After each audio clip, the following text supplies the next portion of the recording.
विद्यार्थी मित्रमैत्रिणींनो नमस्कार। पुन्हा एकदा मी आपल्या समोर सादर झालो आहे इयत्ता 7वीच्या इंग्रजी या विषयामधील युनिट 1 मधली पहिली पोएम घेऊन, जिचं नाव आहे इट्स अ स्मॉल वर्ल्ड। या पोएमच्या मराठीमध्ये लाईन टू लाईन अर्थ आपण बघणार आहोत। त्यासोबतच यामधले हार्ड वर्ड्स सुद्धा मी तुम्हाला सांगणार आहे। आणि त्यामुळेच या व्हिडिओला सुरुवात करण्यापूर्वी हे चॅनल एज्युकेशनल मनोहर यावर आपण नवीन असाल तर हे चॅनल तुम्ही सबस्क्राइब करायला विसरू नका। आणि हा व्हिडिओ बघितल्यानंतर या व्हिडिओला एक लाईक आणि जास्तीत जास्त शेअर करायलाही विसरू नका।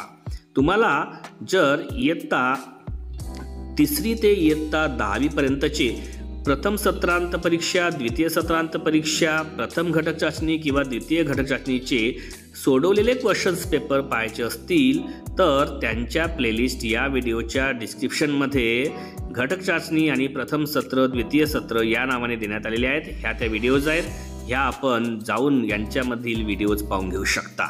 तर बघूया की इट्स अ स्मॉल वर्ल्ड या कवितेचा अर्थ कसा आपल्याला काढता येईल। तर यामध्ये म्हटलेलं आहे बघा, it's a world of laughter, a world of tears. हे जग जसं हास्याचं आहे तसंच ते अश्रूंचंही जग आहे। कारण लाफ्टर म्हणजे होते हास्य आणि टीयर्स म्हणजे होते अश्रू। It's a world of hopes and a world of fears.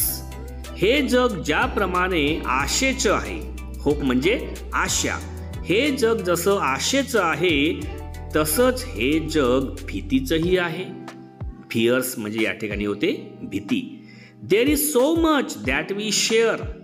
या ठिकाणी असं बरंच काही आहे की जे आपण रोज एकमेकांना शेअर करतो, म्हणजे रोज आपण एकमेकांना देतो आणि एकमेकांकडून घेतो। That it's time we are aware. हे आता असं जग आहे किंवा ही आता अशी वेळ आहे की आपल्याला यातील सर्व गोष्टींची जाण आहे किंवा सर्व गोष्टी आपल्याला माहीत आहेत। आणि म्हणून it's a small world after all. कारण हे जग काय आहे, खूप लहान आहे। आणि म्हणून समोर म्हटलेलं आहे it's a small world after all, it's a small world after all, it's a small world after all, it's a small world. हे जग खूप लहान आहे, काही म्हटलं तरी हे जग खूप लहान आहे आणि म्हणूनच हे जग खूप खूप लहान आहे। त्यानंतर बघा समोरच्या कडव्याचा अर्थ काय आहे, there is just one moon and one golden sun. या जगामध्ये एकच चंद्र आहे आणि एकच सोनेरी असा सूर्य आहे। And a smile means, smile म्हणजे स्मित हास्य म्हणतो, and a smile means friendship to everyone.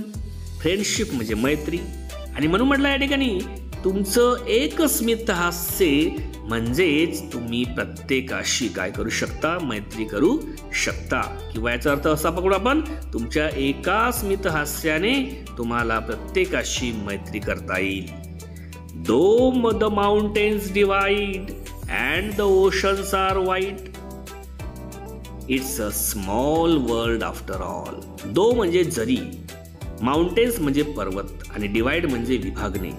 जरी या पर्वतांनी आपल्याला विभागलं असेल, and the oceans are wide, आणि हे महासागर जरी विस्तीर्ण पसरलेले असतील तरी सुद्धा it's a small world after all.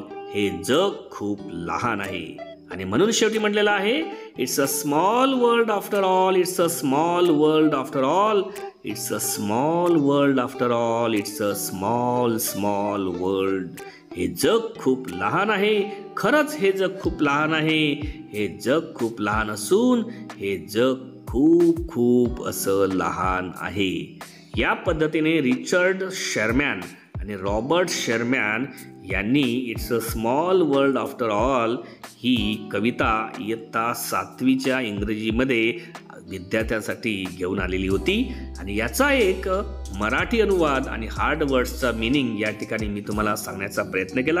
त्यामुळेच असेच व्हिडिओ बघायचे असतील तर त्यांच्या प्लेलिस्ट या व्हिडिओच्या डिस्क्रिप्शनमध्ये देण्यात आलेल्या आहेत। आणि जर तुम्हाला परीक्षेचे व्हिडिओज पाहायचे असतील सोडवलेल्या क्वेश्चन पेपर्सचे तर त्यांच्याही प्लेलिस्ट या व्हिडिओच्या डिस्क्रिप्शनमध्ये देण्यात आलेल्या आहेत। जाता जाता या व्हिडिओला एक लाईक आणि जास्तीत जास्त शेअर करण्यासोबतच हे चॅनल एज्युकेशनल मनोहर यावर आपण नवीन असाल तर हे चॅनल आपण सबस्क्राईब करायला विसरू नका। मी आपली आता रजा घेतो। माझ्या सर्व विद्यार्थी मित्रमैत्रिणींना माझा नमस्कार।